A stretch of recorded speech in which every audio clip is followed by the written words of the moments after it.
sante suñu borom julli ya Rasulullah maa ngi yëkkati kaddu ci turu président de la République teg ci loxo d'abord le gouverneur de la région de Thiès mu jotee que le préfet du département jotee ko aussi le sous-préfet de l'arrondissement jën nuyu aussi teg ci loxo maire bi mu jotee ko askanu Notto bi yëpp di rafetlu jotaay bi parce que tey jii fi ñu toll nii ñu ngi soog a lancé maanaam tali bi jógee fii Notto jaar Kër Oumar yegg ba Kër Malal desservir à peu près lu toll ci 8 villages mu am ñaari objectif d'abord pour désenclaver les localités yi nga xam ne moom lay traversé mais aussi et surtout maanaam servir comme piste de production parce que ñëpp xam nañ ni maanaam zone bi zone horticole zone maraîchère la donc bu fekkee askan bi day produire te production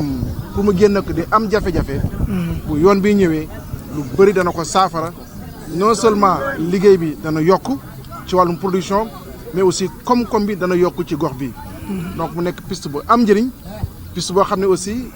maanaam financement wu BID la banque islamique de développement pour un coût à peu près de 800 millions yi xaw a teg tuuti un peu moins de 800 millions disons donc loolu mu nekk lu am solo ànd ci état du Sénégal piste bi nag bu ñu demee ba def ko fii du man maa ko def du PUDC moo ko def président de la République moo ñu ko sant ko PUDC exécuté ko comme nu ma ko doon faral defee ci at yëpp weesu. xam ngeen ni PUDC c'est des centaines et des centaines de kilomètres de pistes la réalisé dans sa première phase. Aujourd'hui phase bi nga xam ni banque islamique de développement moo ko financé donc fu ñu toll nii 7 kilomètres yi moom lañ defagum waaye am na yeneen kilomètres aussi ñoo ci tegu donc danañu continuer parce que lu ñu bëgg mooy fii léegi 2025 ñu am accès universel en matière donc de mobilité collective maanaam ci wàllum yoon ñoo xam ne piste la ñoo xam ne ay route goudronnée la ñoo xam ne daal ay yoon la yoo xam ni pour désenclaver maanaam gox-goxaan yi nekk ci Sénégal yëpp. donc lu objectif boobu président Macky Sall dafa bëgg fexe nu mu ko mënee atteindre mu bokk ci maanaam les 5 accès universels comme ni ñu ko waxee donc li tàmbali la ci phase bi waaye xam naa yeneen daañu ñëw dégg nañu aussi maanaam les doléances bu ngeen dee yóbbante ci président fu mu nekk nii am na ñetti voies yoo xam ni président dana ko jot dans tous les cas de figure déjà taskatu xibaar yi xam nga moom boo bëggee jaay sa bopp dama ci taskatu xibaar yi boo leen waxee rek daañu ko wasaare. beneen voie bi gis ngeen fii l'administration territoriale gouverneur ngi fii préfet ngi fii adjoint au préfet mi ngi fii deuxième voie. troisième voie bi aussi mooy ñun ñi nga xam ne ñooy ndaw président de la République bu ñu demee yóbbante yi nga xam ne wax ngeen ko fii ci ay wàllum laaj ci wàllum audience wala ci wàllum yokk koom-koom boo xam ne seen njëriñ la bu neex yàlla dana egg ci président te lu dugg ci nopp président maanaam jëf moo ciy topp et incha allah bu neex yàlla gëm naa président dana leen recevoir wala mu fexe ñu leen recevoir yoo xam ne buñ ko waxee aussi seen ay tawat ak seen ay mbëbët saafara dana ci mën a ñëw donc en tout cas di remercier bu baax toute la population de la commune de Notto ni leen nag dañuy liggéey tàmbali rek la ndox mi dana ñëw parce que mu complété parce que il faut ñu egg accès universel yoon bi mi ngi nii dana matu ji électrification aussi dana matu ji parce que loolu yëpp il faut ñu am accès universel bëggatuñu nekk ci dëkk boo xam ne fii ci Sénégal ndox du fi am courant du fi am maanaam même les structures sanitaires du fi am même les structures de formation maanaam la carte scolaire du am donc loolu yëpp fii ak 2025 incha allah rabi moom la ñuy wax les 5 accès universels daañuy fexe ba nga xam ni Sénégal foo mën ci toll di nga am loolu yëpp ci lu ñuy wax accès universel. tey jii macha allah def nañ tournée bu am solo tournée boo xam ni indi nañ ci ñetti étape ñetti gox bu ci jëkk mooy au niveau de Notto ñu demoon lancer les travaux yi nga xam ni defar yoon piste boo xam ni mooy jóge Notto dem Kër Oumar dem Kër Malo donc mu nekk piste boo xam ni dana permettre juróom-ñetti dëkk nekk gox boobu yëpp mën a am ci yoon yi nga xam ne ci la ñuy jaar lu ci am solo mooy gox boobu la dafa nekk zone boo xam ni zone maanaam mbay la lépp lu jëm ci affaire maraîchage salade seeg maanaam carotte yeeg yu demee noonu donc mu nekk activité bu am solo boo xam ni mi ngi fa doon am mais pour mu mënoon développer dafa amoon problème yoon tey jii nag yoon boobu dana tax liggéey boobu gën a développé parce que bu fekkee lu ñuy lekk ñun ñoo koy mbay di ko dugal ci biir Sénégal donc loolu day yokk koom-koom et piste boobu day yokkal koom-koom maanaam non seulement wax ma sax gox boobule mais maanaam day yokkal koom-koom Sénégal dana fexe aussi ba liggéey gën a bëri gox boobule parce que loolu yëpp ci yombalal liggéey bi la. ensuite yoon yi dana tax dëkk ak dëkk yi dem ak dëkk bi gën a baax gën a yomb ci dëkk yooyu la donc loolu mu nekk liggéey bu am solo boo xam ni piste boobu mën naa wax ni banque islamique de développement moom moo ko financé ci lu toll ci 800 millions de francs CFA te fii léegi quelques weer pour soobee suñu borom dana pare. beneen étape bu ci topp dañ demoon Kër Mbir Ndaw dëkk boobu nag président de la République dafa mosoon jaar ba mu fa jaaree population bi génn vraiment ni ko ñun fii benn soxla dong lu ñu am muy problème mu ndox tey jii président nag saafara na loolu dénk mbir mi PUDC bi nga xam ni coordonnateur mooy Cheikh Diop ma koy féliciter au passage ñu lancer les travaux réalisation de ce donc système adduction d'eau boobu forage la château d'eau ak réseau de distribution pour un coût à peu près de 180 millions de francs CFA bi nga xam ne état Sénégal moo ko financé fii rek ñetti weer waa Kër Mbir Ndaw bu neexee yàlla daañu disposer ndox mais pour rappeler PUDC maanaam aussi ci échelle nationale ci dëkk Sénégal yëpp def na ci lu toll juróom-ñetti téeméeru forage pour le moment yoo xam ni pare na ñu ngi nekk en service fi ñu jublu aussi am na lu toll ci 80 forage maanaam juróom-ñetti fukk forage yoo xam ni daañ ko def ci yeneen dëkk yi loolu mooy wax nag forage yooyu ñuy war a defar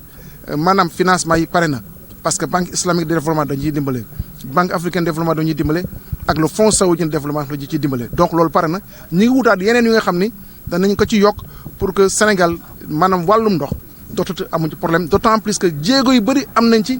boo jëlee téeméeri sénégalais maanaam juróom-ñeent fukk yi maanaam am nañu ndox lu ñu tees bëriwul jéego yu ndaw la te fii léegi 2025 mu soobee suñu borom daañu egg ci loolu. ñetteel étape bi ñu ñëw fii au niveau de la commune de Fandène le ministre directeur de cabinet maire de Fandène Augustin Tine teeruñu donc mu nekk teertu boo xam ne aussi teertu bu am solo la di ko jagleel président de la République ñu ñëw fii nag pour lancer maanaam mise en service réseau maanaam courant bi nga xam ni moom la ñuy jagleel maanaam waa kër Daouda Cissé tey jii dëkk bi mu ne dana leer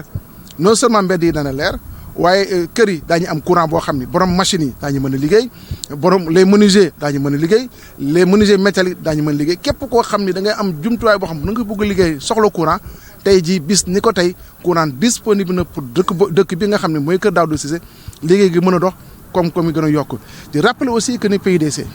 ci wàllum courant maanaam électrifié na lu mat juróom-ñaari téeméeri dëkk wala lu ko wees depuis ba ko suñu ginnaaw suñu borom ba ko président santé ba léegi ñu ngi jubluwaat ci électrifié waat lu toll noonu ci ay villages ak ay dëkkuwaay parce que dañoo bëgg comme nu président waxee mu ni les 5 accès universels bu nee 5 accès universels maanaam courant ci la bokk ndox ci la bokk yoon ci la bokk ci wàllum santé ci la bokk case de santé centre de santé wàllum l'école yi ci lañu bokk ak aussi ay jumtuwaay nga xam ni maanaam les sportifs wala ñi nekk wàllum culture ñoo ci nekk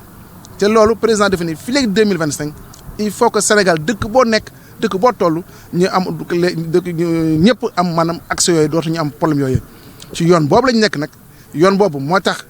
maanaam perspective yi ñuy jëm PUDC dana ci dugal loxoom PUMA dana ci dugal loxoom Promoville dana ci dugal loxoom yeneen ministères yi nga xam ne sectoriels yi nga xam ne loolu mooy seen ay métiers dañ ci dugal seen loxo parce que objectif mooy 2025 bu neexee yàlla ñu am les 5 accès universels conformément au plan Sénégal émergent ak vision chef de l'État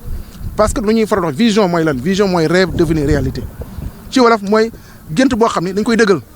donc loo xam ni jëf la boo xam ni maanaam comme ni ñu ko fa waxee jëf dafay toxal wax donc loolu ci yoon boobu la ñu nekk président sant ñu ko koy liggéeyal. jafe-jafe ca Guet Ndar fan ngeen ci toll. Ndar amatul jafe-jafe maanaam képp koo xam ne warloon na licence jot na licence am wala jot nañu say ay licence fu mu nekk nii yaakaar naa ni ñëpp a ngi ci géej gi dem di nappi suñu borom defal na ci jàmm macha allah ñu ngi koy gërëmee aussi président de la république. situation brèche ba danañ ko jaarale foofu réglé ko. dana réglé wu parce que situation brèche bi nu ñu koy faral di waxee ministère de la pêche mi ngi ci état bi dégagé na à peu près 2,5 milliards pour avance de démarrage pour que entreprise bi démarrer te biir année bi di ngeen gis brèche bi liggéey déjà sondage yi commencé nañu avec les relevés bathymétriques nga xam ne ministère de la pêche mi ngi koy def ak ANAM donc lu ma ci mën a wax. mooy ci biir année bi gëm naa ni bu soobee suñu borom travaux yi dana tàmbali te dana les travaux de dragage et de balisage donc drapage dana tàmbali te dana pare incha allah. gërëm suñu xarit suñu wëllëree monsieur le ministre du développement communautaire ci li mu ñu defal tey ci ndigalu monsieur le président de la république di gërëm bu baax président ci li mu ñu defal ci commune Fandène mais aussi ci li mu def ci biir réew ñun nag ñu am ci wàll bu rëy tey dañu ñëw pour mettre en service donc dëkk yi Kër Daouda Cissé ak Kër Simbara gannaaw bi ñu defee en service lu mat 24 villages ci biir commune Fandène donc dañu ci gërëm président bu baax a baax di ko gërëm aussi pour lépp lu mu def ci commune Fandène donc di wax ni mbégte rek lañ ci am dañuy sant bu baax a baax di am yaakaar ni li ñu am fii dëkk yu bare ci Sénégal dinañ ko am te yaakaar naa ministre ni ñu tuddee ministère am wax na liggéey bi luñ ci jublu équité territoriale équité sociale mooy séddale lépp li nga xam ni am na séddale bu rafet séddale boo xam ni ñi nga xam ne amuñoon dara ñu mos ñi nga xam ni aussi am nañu ñu xam ni peut-être yenn saa yi war nañu xaarandi ba ñeneen ñi jot yaakaar naa loolu mooy définition donc ministère bi nga xam ni monsieur le ministre Mansour donc mi ngi ko yore donc di gërëm di sant waa population Kër Daouda Cissé Kër Simbara ñoom laa waroon jëkkee parce que depuis 1960 ñi ngi xaar lii bi ñu accès ñu am yaakaar mu yéex lool waaye nag ñu ànd ak ngor ba tey ñu war koo taal donc dama leen di gërëm di leen sant gannaaw bi ñu amee donc xam compréhension ba nangu xaar ba léegi ñu doog koo taal di wax ñeneen ñi nga xam ne aussi amaguñu incha allah ñu ngi ciy jublu te dégg ngeen ministre bi li mu wax mën na am moo gën a gaaw sax mais am nañu yaakaar ni dëkk kaw yi yëpp dinañu am courant non seulement pour xale yi dem école mën a jàng seen leçon mais pour que nit ñi am lumière pour que nit ñi aussi mën a def lépp loo xam ni ñu ngi koy def ci biir taax yi ñu bëgg a liggéey yaakaar naa exode bi dina wàññeeku bu boobaa yaakaar naa loolu aussi bokk na ci koom-koom donc damay gërëm ñëpp rek sant ñëpp jërëjëf. ci biir Fandène taux électrification rurale. Voilà. Fan la toll c'est ça. Si dans la commune de Fandène, le taux est assez élevé. Il semble que waaw taux bi lu xaw a bari la mais dafa mel ni waruñu ko wax parce que dina am ñu mer mais wax leen ni en tout cas daal avancé na bu baax a baax dina am yaakaar. merci beaucoup jërëjëf. ñu ngi wax fii ci turu producteurs yi ndax danoo kontaan tey bisu sant yàlla la boo xamante ni bii dañuy sant yàlla bu baax di julli ci yonante bi waaye di sant président Macky Sall parce que Sénégal émergent gi nga xamante ni mu ngi koy woote gis nañ ko lii mooy Sénégal émergent kon nag nun producteurs yi nga xamante ni bii mboolem luy dundal zone bi yëpp fii lay jaar tey am nañu kontaante ci bi nga xamante ni bii lii ñëw na ci sunu kanam nan duñu wax doléance ndax doléance ñi fi jaar ñëpp wax nañ ko dañuy yóbbante cant waaye cant googu am na fu muy tàmbalee waaye amul fu muy yem bu nu defee loolu ba noppi di sant ministre bi di ko ñaanal ndax it gis nañ seen taxawaay ci programme bi nga xam ni moom la président Macky Sall taxawal waaye nuy yóbbante ministre bi nii sunu doom ji ñu sànq nga xam ne moom lañ teg suñu kanam muy monsieur Maguette Ndiaye di maire de la commune réew mi mu nekk sant nañ ko commune bi mu nekk sant nañ ko ndax ànd na jigéen na leen taxaw na ci seen i soxla taxaw na ci seen i yitte guddi ak bëccëg dëkk bi mu nekk nag jiite commune bi war a moom dëkk bi tax na lépp lu fiy soxla mu ngi ci jéem kemta layal kartanam fépp foo xamante ne bii nag président mus na faa am soxla rek jël na alalam ak temps dem defi ko fa kon li ngeen ko njukkale tey rek dañuy jàpp ni doyul dañuy ñaan ngeen dolli noo ngi wax daal ni sant nañ leen gërëm nañ leen noo ngi leen di ñaanal yal na yàlla dogal lépp di jàmm tëli bi tamit may fàttali soxna si dafa wax ni amuñu maanaam ambulance may fàttali loolu maanaam ñàkk gee am moo di tëli bi fi amul woon waaye jëmm ji def na ba indi fi ambulance boo xamante ne bi tout complet mu ngi ci biir kon tey bu lii àggee loolu dootul day saafaraw kon Modou Fall Ndiaye la tudd nekk conseil municipal maa ngi sant ñëpp di gërëm ñëpp. léegi mbooloo mi ñoo ngi nuyu ñëpp kenn ku ne turam ak santam di jiital nuyooyu suñu chef de village yi taxaw fii ginnaaw yàlla ñooy suñu kilifa ñoo fi waroon Dieynaba Diouf laa tudd dëkk village bu tudd Béréb Sow di wax nag ci turu jigéen ñi monsieur le ministre ñu ngi lay jërëjëfal bu baax a baax ndax yow mii tey boo fi ñëwee tey ngay lancement suñu yoon bi ñun ñi jigéen ñi nga ko defal ak suñu njaboot gii ndax ñun bokk nañ zone boo xam ne balaa nga ñëw fii da nga doon dox ba sonn tey yàlla def na ne saafara nga saafara nañu ba mu baax ndax si ndimbal monsieur le maire mii ñu ngi koy sant di ko gërëm bu baax ndax jege na njabootam tey boo fi ñëwee tey dégg nga béréb sow dégg nga Tula dégg nga Kër Malal dégg nga dëkk yëpp ndax turam nga koy déggee kon nag ñu ngi lay sant di la gërëm di la ñaan nag comme ni Mansour wax léegi jigéen yi nee nañ nga dimbali leen ndax monsieur le maire mu ngi def tout pour ñu am mais nag ginnaaw bu ñu neew wolof Njaay nee na bu ñu gisul yàlla bu ñu gisee yonanti jàpp ci moom gisuñu Macky Sall yow la ñu gis tey yoon lay yóbbante ci monsieur le Macky Sall dañoo bëgg li gën a fort mooy toog ak jigéenu littoral bi toog ak monsieur Macky Sall ndax ñun tey lu ñu am moom la ñu am bu wote jotee dañuy ñëw wote bu lu monsieur le maire woote li jëm ci Macky Sall moom dañuy ñëw kon nag dañ lay ñaan financement yi gën a dugg si ñun ñaan jeunesse bi amuñu ay moodu jeunesse littoral bi kenn génnul dem moodu ñun ñëpp ñu ngi téye suñu doom yi si biir tool yi kon nag lii Mansour wax léegi dañoo bëgg ndox mi ñëw courant bi ñëw nga dimbale jigéen yi financement yi gën a mën a dugg si ñun jigéen yaa ngi nii xanaa daa nekk suba teel gi moo tax jigéen yëpp ñu bari ñu ngi ñëw dañoo bëgg nga jàppale ñun jigéen yi ndax ñun ay femme développement lañu femme développement mooy lan lu jigéen war rek ñun ñu ngi si jóg kon nag ñun ñi dañoo bëgg ay financement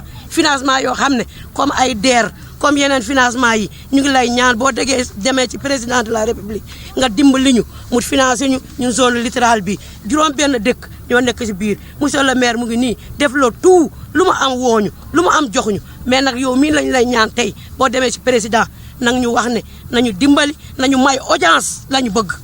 toog ak ñoom jigéenu littoral bi yow la ñu gis tey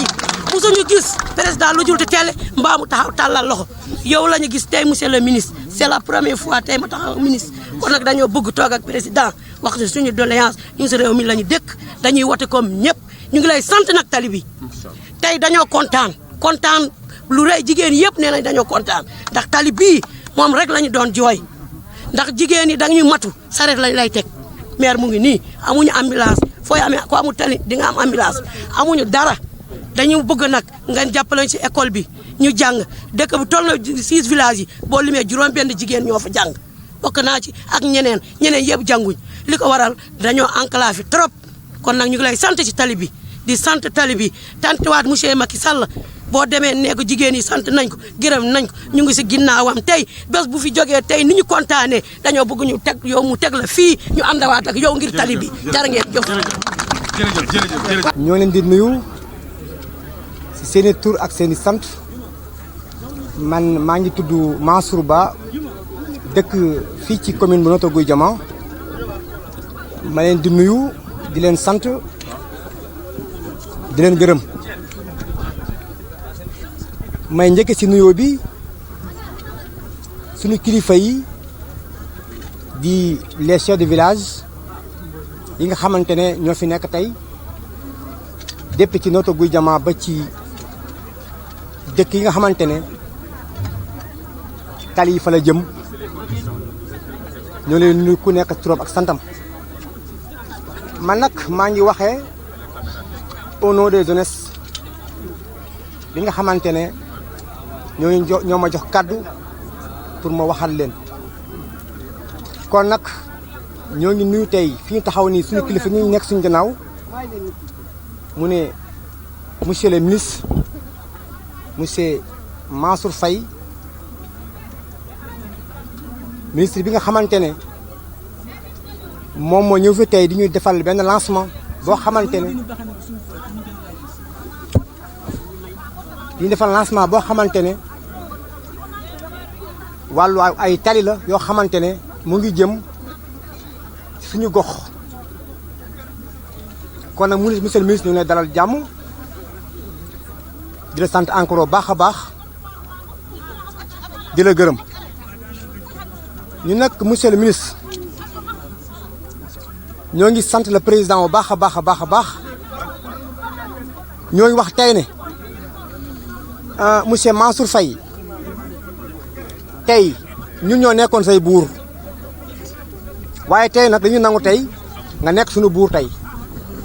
ndax li ñu indil dafa nekk loo xamante ne dañ ko yàgg bëgg yàgg ko wax ko le maire yàgg si dox kon nag loolu tey boo ñu ko andilee dañuy nangu yaa suñu buur tey te nangu nañ ko kon nag monsieur le ministre ñu baax di sant la gërëm ñuy wax ne jeunesse bi lii leen defal ñoom lañ ko defal ndax ñun ñoo ngi yëngu ci wàllu maraîchage mooy zone littorale bi wàllu horticole bi ay béykat lañu béykat yoo xamante ne ñu ngi béy ci wàllu maraîchage jeunesse nag sonn nañu trop monsieur le ministre gannaaw ba ngeen leen defalee piste rurale yi nga xamante ne ñoo jëm fa ñuy xëyee gannaaw mu jëm dëkk yi Kër Omar Kër Malal Tula Béréb Ba Béréb Dia ak Béréb Sow wax dëgg fa yàlla tali bi yàqamoon nañ ko lool ba tey yàlla dogal na tey si plan Sénégal émergent monsieur le président Macky Sall def na ko ci kon ñu ngi koy sant ko gërëm bu baax a baax ñoo ngi wax rek ne li nga xamante ne mooy suñu zone liggéey ñun suñu liggéey bopp la ñuy wax moom mooy zone horticole bi amoon nañ jafe-jafe yoon kon yàlla tey saafara na mbir moomu monsieur le ministre ñu ngi koy jooytuwaat ñu lay ñaaxal encore nga gën ñu jàppalewaat ndax li ñuy liggéey mooy ci wàllu maraîchage ay moto pompe lañ yor yoo xamante ne dañuy consommer gasoil ba cher boo xamante ne monsieur le ministre dafa cher trop kon monsieur le ministre mën nañu wax ne yaa yor suñu ndox yor suñu courant yor suñuy yoon kon tey yoon ñëw na monsieur le ministre ñu bëgg nga dimbali ñu waat gën ñu jàppale zone horticole bi ñu am courant bu dem ci biir àll bi ba pare état defal na ko subvention kon nañ gën a arrangé monsieur le ministre ñoo ngi ñaan yàlla defal ñu jàmm te ñu bëgg ne li nga xamante ne mooy tali fu mu jëm muy éco village yooyu sant nañ yàlla bu baax a baax sant bu monsieur le président de la République monsieur Macky Sall sant nañ monsieur le ministre Mansour Faye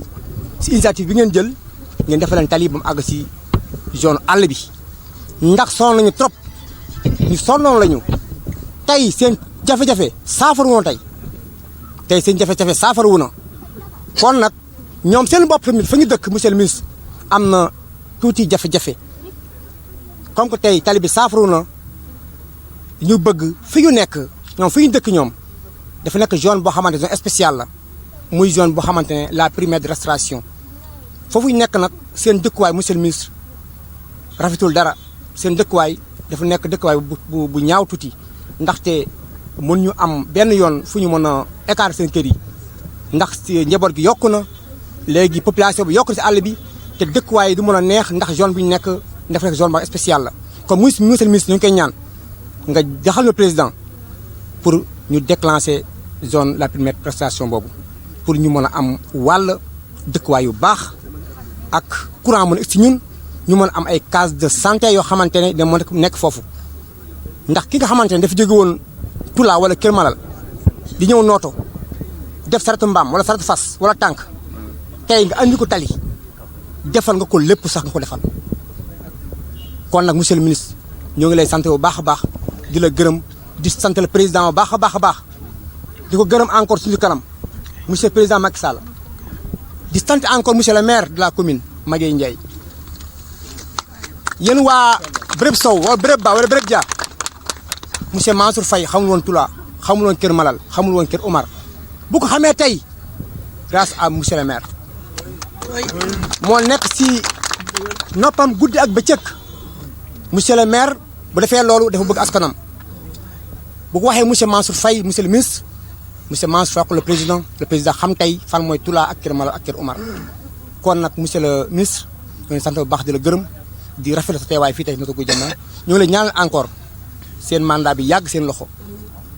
ñëpp nekk seen gannaaw ndax lii mooy plan Sénégal émergent lii mooy développement ñun nag dañu nekk si association ay affaire de développement kon dañ ci gën a taxaw gën ci góorgóorlu bu baax a baax merci beaucoup je vous remercie.